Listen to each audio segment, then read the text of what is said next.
que aumente nuestras fuerzas como el búfalo para poder llegar hasta el final del día. Pedimos de su revelación y sabiduría para poder entender y comprender lo que Él tiene preparado para cada uno de nosotros en esta hermosa tarde. Gracias a ti te damos, Padre, por lo que haces en nosotros, porque pones en nosotros tanto el querer como el hacer por tu buena voluntad. Te damos a ti toda la gloria, toda la honra, en el nombre de tu Hijo amado Cristo Jesús. Amén, Señor, y amén.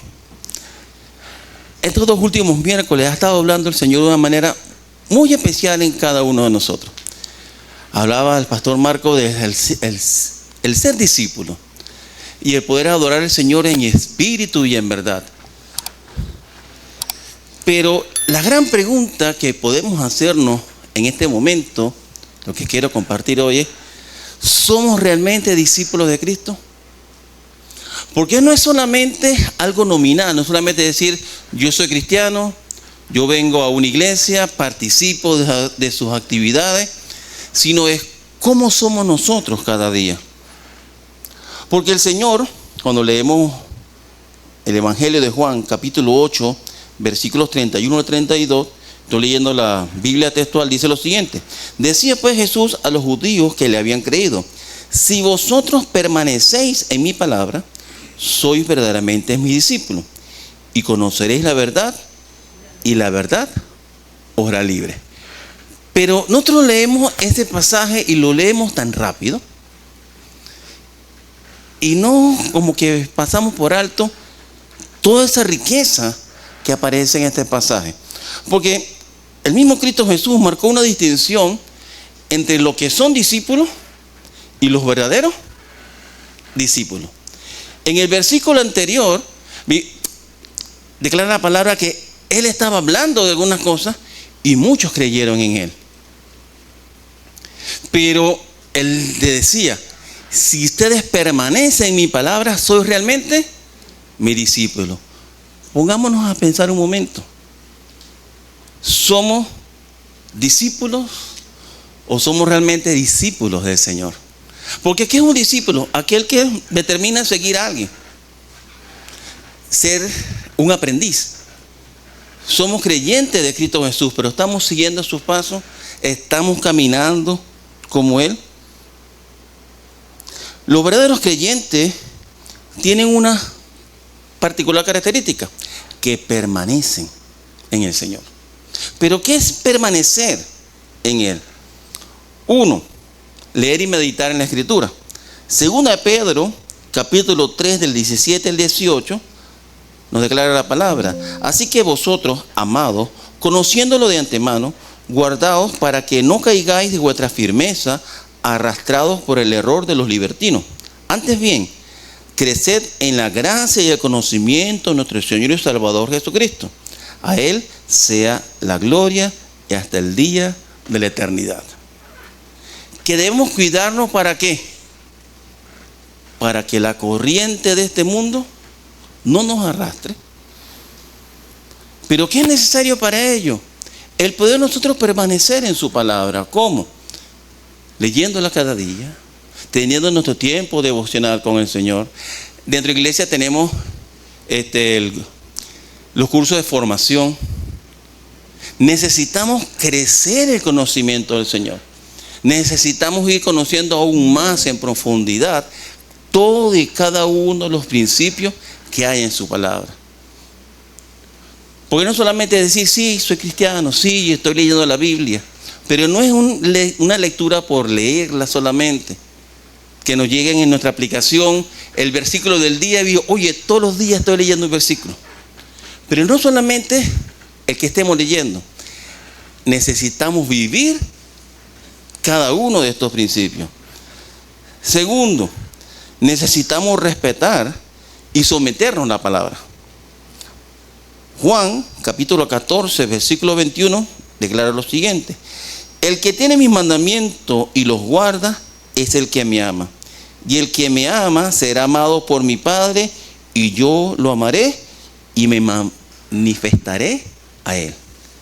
El que ama al Señor dice que guarda sus mandamientos, pero no es que los guarde en el bolsillo. Tengo los mandamientos del Señor, me los guardé en el bolsillo, los guardé en el bolso. Ahí de guardarlo es de vivirlo, de cumplirlo. Entonces nos demanda la palabra no solamente ser conocedores, sino hacedores de esa palabra. Porque si nosotros le amamos y guardamos su principio, cumplimos con su principio, estamos caminando como Él caminó, va a ser evidente que vamos a reflejar el amor del Señor, que estamos viviendo conforme a sus principios, y se va a manifestar, va a ser evidente que ya no somos nosotros, sino el Señor que mora en nosotros. Decía el apóstol Domingo de la fe de Jesús, no solamente en la fe en Jesús. Decimos, yo creo en Cristo, pero debe haber una evidencia en nosotros de que la fe que tenemos es la fe de Jesús. De eso que hizo el Señor cuando estuvo presente acá en la tierra, de esa determinación que tuvo para poder ir a la cruz, ofrecer su vida por ti y por mí, para que todo aquel que en Él crea tenga vida eterna y no se pierda.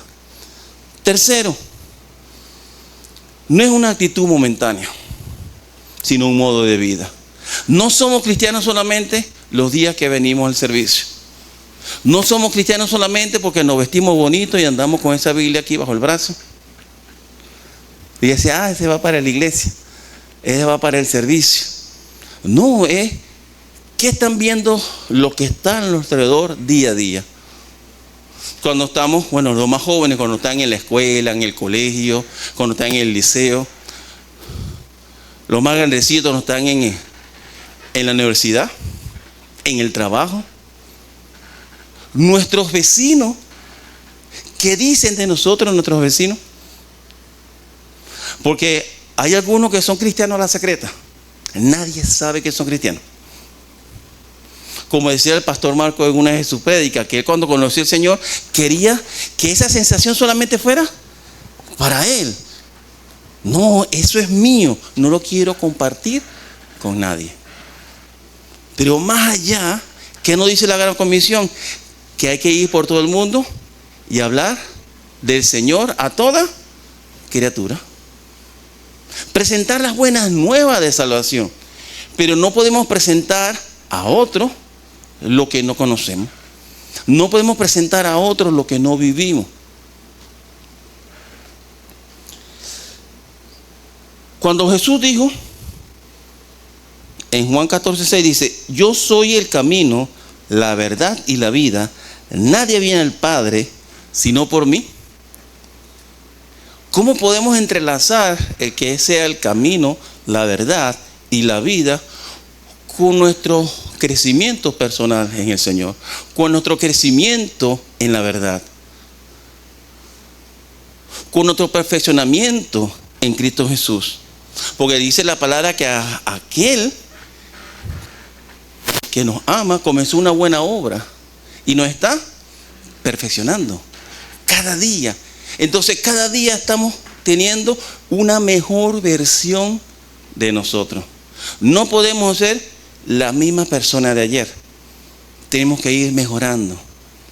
Tenemos que ir pareciéndonos más a aquel que dio su vida por cada uno de nosotros para tener esa vida eterna. ¿Y qué dice la palabra que es la vida eterna? No es solamente vivir por la eternidad con Él, sino conocer realmente al Padre a través del Hijo. ¿Y cómo vamos a conocer al Hijo? A través de su palabra, a través de vivir los principios que Él nos dice. Y si entrelazamos todo esto, el camino vendría a ser el proceso.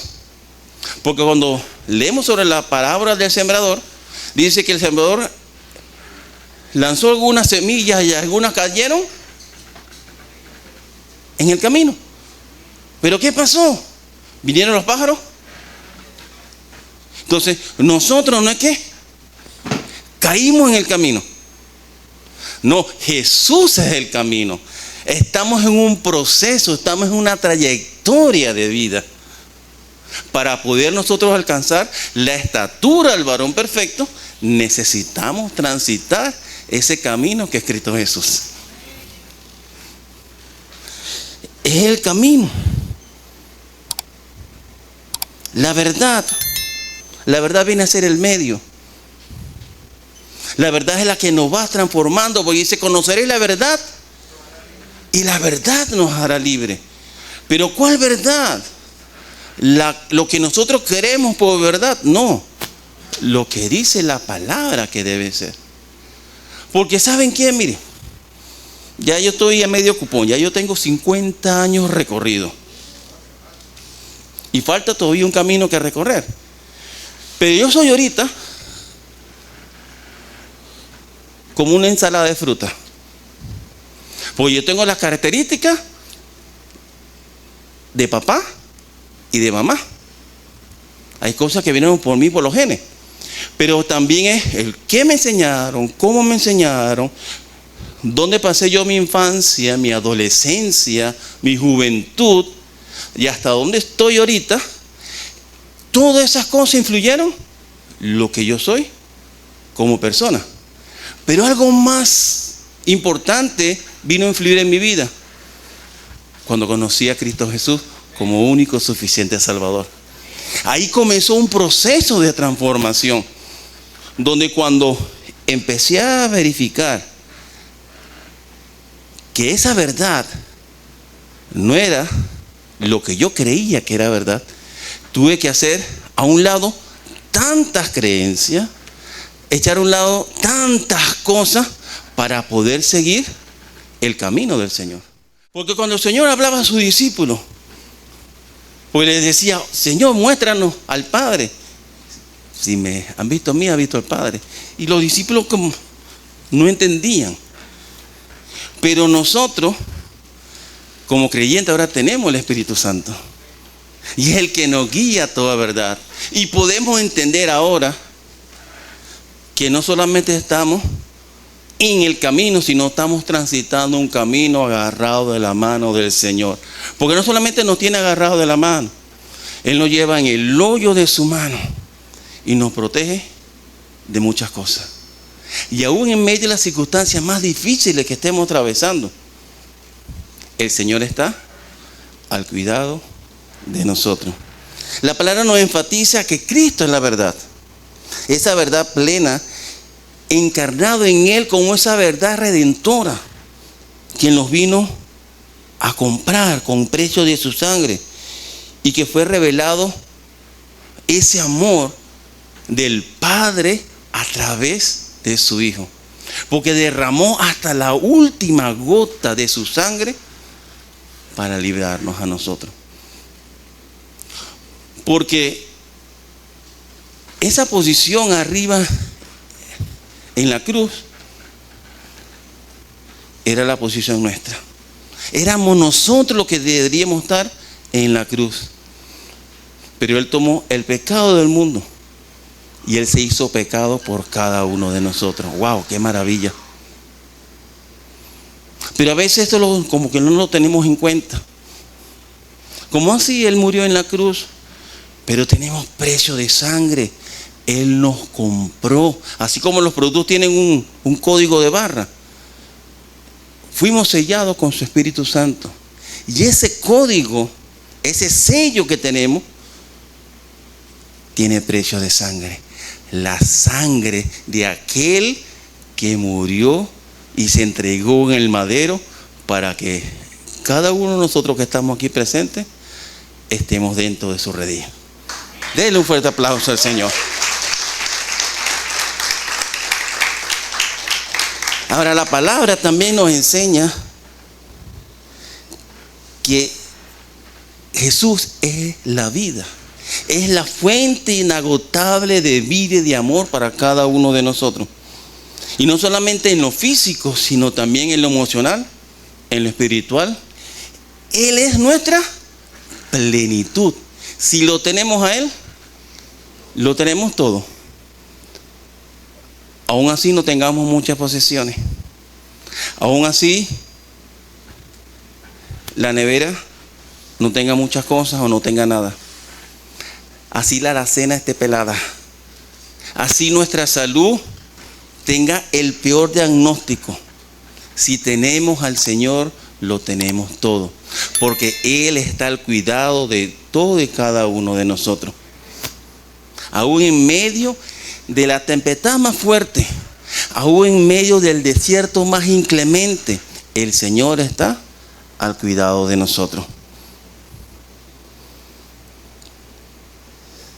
Somos libres. Él nos hizo libres. ¿Libres de qué? Libres del ego. Porque antes era nosotros primero. Pero cuando conocimos al Señor y lo hicimos nuestro único, suficiente Salvador, ahora Él pasa a ser el número uno de nuestra vida. Y todo aquello que reemplace ese número uno se convierte en idolatría. Porque pensamos que idolatría es un muñeco o una estampita. Todo aquello que quiera quitar el primer lugar, que es el Señor, eso es idolatría. No es el activismo de la iglesia. Cómo nuestra relación con Él cada día, eso debe ser lo número uno. Libre del juicio venidero.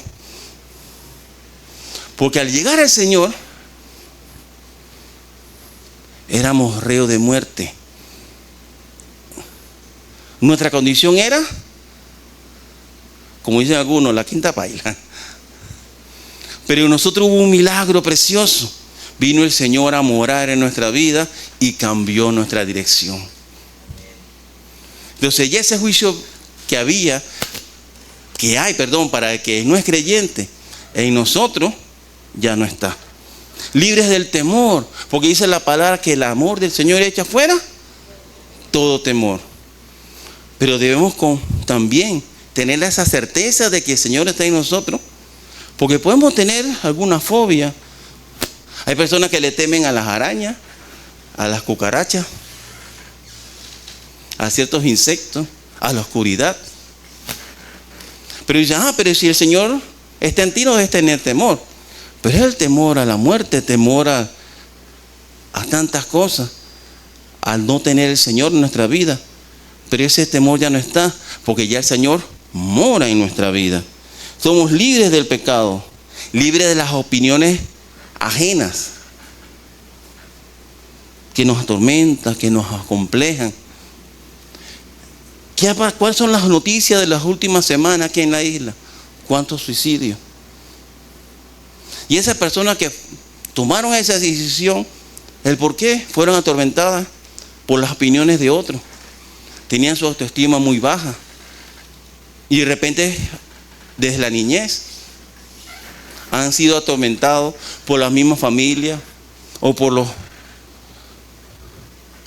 más cercanos. Y si la persona es débil y no busca la ayuda, puede sucumbir a ello. Pero cuando tenemos la plena convicción de que somos hijos de Dios, que nos ha librado de todo ello, necesitamos buscar la ayuda. Y la primera ayuda es Cristo Jesús. Porque Él nos ha puesto en nosotros de ese amor que brota en nosotros como ríos de agua viva. Y necesitamos de ese entendimiento, de ese discernimiento en la palabra para poder buscar la ayuda cuando necesitamos la ayuda.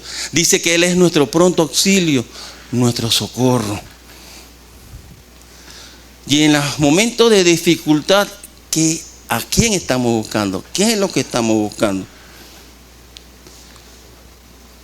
Colosenses 2, del 3 al 15 nos dice: y a vosotros, estando muertos en los delitos y en la incircuncisión de vuestra carne, os dio vida juntamente con Él, perdonándonos todos los delitos, cancelando el documento de deuda con los decretos que nos era contrario, y lo quitó de en medio clavándolo en la cruz.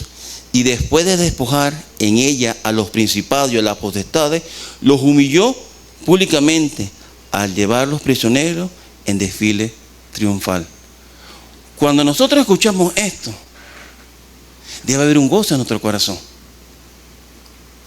Porque lo que hizo el Señor Jesús en la cruz del Calvario por cada uno de nosotros, esto nos debe llenar de gozo, sino mucho más ahora en mi ausencia, alistad vuestra salvación con temor y temblor.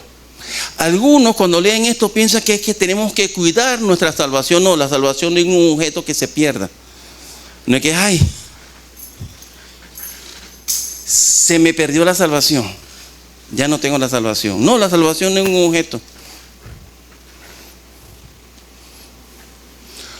Porque hemos sido adoptados. Tenemos un derecho. Aquel que ha recibido al Señor en su corazón tiene la potestad de ser llamado hijo de Dios. Es un derecho que tenemos cuando a Él nos rendimos. Pero necesitamos forjar ese derecho.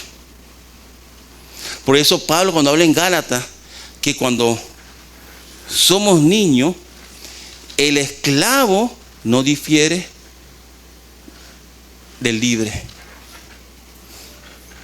Porque cuando somos niños, no tenemos voluntad propia, no tenemos decisión propia. Necesitamos de un adulto.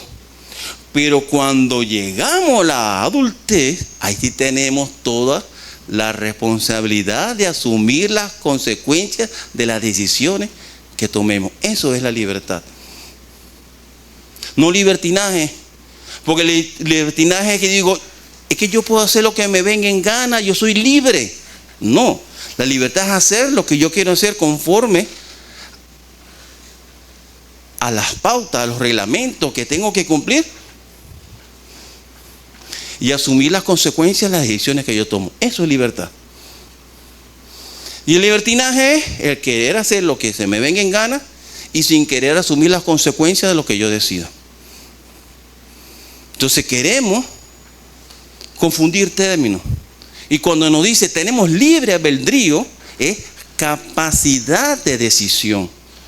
No la capacidad de hacer lo que yo quiero hacer, porque yo soy libre. No, el Señor nos hizo libre del ego, libre del pecado, libre del temor, libre de tantas cosas, pero para vivir en la libertad con la cual nos hizo el libre. No vivir a rienda suelta como yo quisiera vivir. Porque necesitamos forjar el autogobierno. ¿Y qué es el autogobierno? La obediencia voluntaria a la verdad. Yo decido cumplir con lo que dice su palabra. Cada uno de los principios. Ese es autogobierno. Porque no nos gobernamos solos. El Señor nos compró con precio de sangre. Le pertenecemos a Él. Pero necesitamos nosotros forjar nuestro gobierno. El querer decidir nosotros está bajo ese gobierno. Segundo, necesitamos forjar el carácter cristiano. ¿Qué es eso? El hábito de la obediencia a la verdad. De que cada día nos parezcamos más a Cristo Jesús. Para poder llegar a la estatura del varón perfecto, no solamente esperar, bueno, Señor, haz tú conmigo lo que tú quieras. Yo soy tuyo. No, necesitamos, Él ya hizo su parte en la cruz, que fue liberarnos. Y esa libertad se le es otorgada a todo aquel que lo recibe como su único y suficiente Salvador. Pero necesitamos ahora forjar, ser congruente con esa posición que tenemos en Cristo Jesús. ¿Cómo? Al vivir su palabra. El tener la determinación de poder obedecer voluntariamente la verdad. El autogobierno. El hacer un hábito de la obediencia a la verdad. Eso es el carácter cristiano. Y la conciencia cristiana es el entendimiento y la comprensión de esa verdad. ¿Y qué es eso? ¿Qué es el entendimiento? Cuando conocemos. Cuando yo conozco la teoría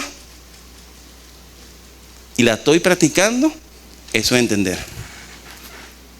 Y la comprensión, cuando eso ya es parte de nuestra vida. Y siempre pongo la analogía de que está aprendiendo a manejar sincrónico. Porque, a ver, ¿quién no maneja sincrónico? A ver. Ajá, Sinaí no maneja sincrónico. ¿Tú manejas sincrónico? Ajá. Imagínate que tú le hagas una lista detallada de todos los pasos para manejar un carro sincrónico. Al tener esa lista ella, ¿ya empieza a manejar? No. Entonces el Señor nos entregó una lista de todo y cada uno de sus principios, que se llama la palabra. Y para poder manejar la palabra, necesitamos conocerla. Pero el conocerla no solamente tenerla en la mano, sino saber qué vamos a hacer con ella. Cuando ella empieza a leer cada paso y a practicarlo, entonces está entendiendo. Va a llegar un momento, porque para el carro no se vaya hacia atrás, para que el carro no se apague, tiene que poner el clutch hasta la altura, dependiendo el cómo esté calibrado. Pero va a llegar un momento que ya no va a pensar, va a ser como automático. Porque el que maneja sincrónico está pensando cuándo va a meter el clutch. No. Entonces, eso es la analogía de la comprensión. Cuando decimos yo comprendo, es porque ya lo estoy haciendo y es parte de mí. Entonces, el forjar nuestra conciencia cristiana, necesitamos ya hacer no solamente el hábito, sino que eso ya parte sea de nuestra vida. Que entendamos y comprendamos lo que dice la palabra. Y eso no es algo de la noche a la mañana. Por eso es un proceso de día a día, durante todo el día y hasta el final de nuestros días. Por eso no nos podemos quedar en el camino, porque si nos quedamos en el camino va a venir los pájaros y nos van a llevar. Necesitamos transitar en el camino. Y si hablamos de esa semilla, debemos ser esa tierra fértil, que esa semilla caiga, haga raíces para que pueda crecer. Entonces, ¿dónde estamos nosotros? Por eso era la pregunta, ¿somos realmente discípulos del Señor? ¿Decimos que somos cristianos o en realidad estamos viviendo como cristianos? Ojo, no estoy hablando de una perfección, porque no somos perfectos. Cada uno de nosotros estamos lidiando con nuestras debilidades. Pero la intención es que cada día seamos una mejor versión de nosotros. Por eso en el Señor somos nuevas criaturas. Las cosas viejas pasaron y ahora son hechas nuevas. Entonces, ya el pasado no nos debe agobiar. Porque el que se agobia por el pasado y va en exceso, cae en depresión. El futuro no nos puede agobiar, no nos puede desesperar, porque el futuro es incierto. Y el que tiene exceso de futuro cae en ansiedad. Que en esta tarde, noche ya, puede usted salir no convencido, sino con la plena convicción de que si usted decidió por Cristo Jesús, no es que usted va a hacer las cosas bien para ser salvo. No. La salvación la obtuvo cuando usted decidió por Jesús. Usted va a empezar a hacer las cosas correctas porque usted es salvo. Es una trayectoria que vamos a cumplir. Es el resultado que se va a ver, porque el Señor es la verdad, el camino, la verdad y la vida. Y esa vida se va a ver reflejado en nuestro caminar. Ahí es donde vamos a ser de impacto y de influencia a otro. Pero no porque tú quieras ser de impacto, es porque la luz que depositó el Señor en ti está siendo de ejemplo para otro. Así que ponte sobre vuestros pies. Que en esta tarde pueda usted salir con la plena convicción de que usted es un hijo de Dios. Con la plena convicción de que si usted es creyente, usted es luz en medio de la oscuridad. de que si usted es creyente, su paso tiene que ser de impacto y de influencia a la sociedad. Porque para poder hacer discípulos, necesitamos ser nosotros discípulos primero. Para poder nosotros ser discipuladores, necesitamos crecer en el conocimiento del Señor. Porque no podemos dar a otros lo que no tenemos. Que podamos crecer en el conocimiento del Señor. Así que cierre sus ojos. Deje que sea el Espíritu Santo que muera en usted y que redarguya su corazón. Que usted pueda sentir en este momento el cómo fluye ese río de agua viva que está en usted. Que ese Espíritu Santo que nos guía a toda verdad está redarguyendo su corazón y pueda sentir ese fuego que le abraza. Gracias, Señor, por tu presencia maravillosa en cada uno de nosotros como tus hijos. Gracias, Padre, porque tú pones en nosotros tanto el querer como el hacer por tu buena voluntad. Gracias, Señor, por ese tan grande amor que nos tiene. Que desde antes de la fundación del mundo nos tuviste en cuenta. Y enviaste a tu Hijo para comprarnos a precio de sangre. A precio de su sangre. Derramó hasta la última gota para que todo aquel que en Él crea no se pierda y tenga vida eterna. Gracias, Señor. Gracias, Padre, por lo que hiciste. Gracias, Señor, por lo que estás haciendo en este momento y lo que irás a hacer a partir de ahora en y a través de nosotros. Así, Señor, a ti, Señor, sea toda la gloria, toda la honra en el nombre de tu Hijo amado Cristo Jesús. Amén, Señor, y